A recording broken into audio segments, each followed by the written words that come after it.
Tara tol, luto tayong munggo. Mabilisan lang. Salang tayo ng kawali. Pagkatapos pag uminit na, lagyan na natin ng mantika kagad yan. At pag mainit na yung mantika natin, salang na kagad tayo ng sibuyas tol. Tsaka bawang. Pagsabay na natin yan tol. Pagkatapos tornado mo lang yan hanggang sa magisa yung sibuyas tsaka bawang natin tol. At maamoy mo naman yan kapag okay na. Pag mabango na ay safe na. Ihulog mo na kagad yung mga kamatis tol. At tornado mo lang din yan ng walang katapusan. Lutuin nga lang natin na maigi yung kamatis muna natin tol. At kapag okay na, ilagay na natin itong mga pata. Napakuluan ko na nga to tol. At sobrang lambot na talaga ng pagpapakulo ko. At talaga naman swabing-swabe ang pagkakadali. At dahil nga sobrang lambot na yan tol, ay halu-haluin lang natin ng kaunti tol hanggang sa magisa lang ng kaunti. At pagkatapos ilagay na natin kagad yan ng patis tol, pampalasa na kagad. Para habang tumatagal, lumalasa na lumalasa yung pata natin tol. Imekos-mekos mo lang ulit yan tol, ng saglit lang. At pagkatapos pakukuluan na muna natin yan tol bago natin lagyan ng ibang pampalasa. Pagkakulong ay nilagyan ko na nga rin to ng isang 4 cubes tol, dagdag lasa na rin. Ang gusto ko kasi sa munggo tol, yung talagang lutong masabaw, ay talaga naman yung sabaw palang ulam na. Talaga ka. Sa mga oras nga nito ay talaga namang napagkabango na, ginigisa pa lang, kaya naman ilalagay ko na nga itong mga munggo tol. Pinakuloan ko na nga rin yan tol para rekta luto na lang tayo rito at hindi ka mabibitin. At kung isa ka tol sa nakain ng munggo tapos hindi mo pa siya alam lutuin, ay ito na yung oras tol para malaman mo kung anong tamang sangkap talaga. May kanya-kanya naman tayong pamamaraan tol kung paano tayo magluto ng mga ulam na nakasanayan na natin. Kung baga yung sa akin lang po, yung version ko lang po sa pagluluto ay sinashare ko lang po sa inyo. Kaya sa mga utol natin dyan na mahihilig din magluto, respect na lang po. Respeto na lang po ng pamamaraan ng kanya-kanyang pagluluto. Mabalik na nga tayo rito sa munggo tol. Nung naibagsak ko na nga kanina yung munggo, ginisa lang natin yung tol at pagkatapos nilagyan na natin ng sabaw, yung pinagkuluan ng pata at pagkatapos inada na lang natin yan ng mainit na tubig para mabilis nang kumulo. Kasi kapag tumagal pa yan tol, baka maghiwa-hiwalay na yung taba ng pata. Nag-add na nga rin ako rito ng asin tol. Kung natatabangan ka pa, ikaw na bahala tumansya tol. At pinakulong ko nga lang ng isang beses yan tol at nilagay ko na nga itong mga gulay natin tol, alugbati at saka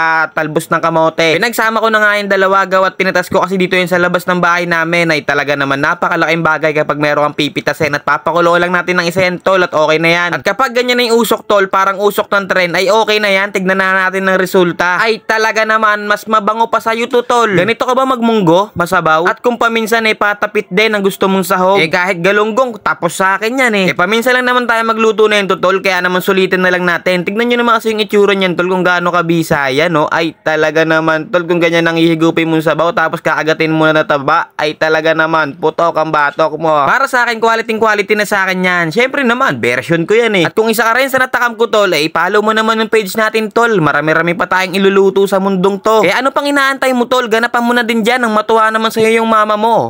Paano? Paalam.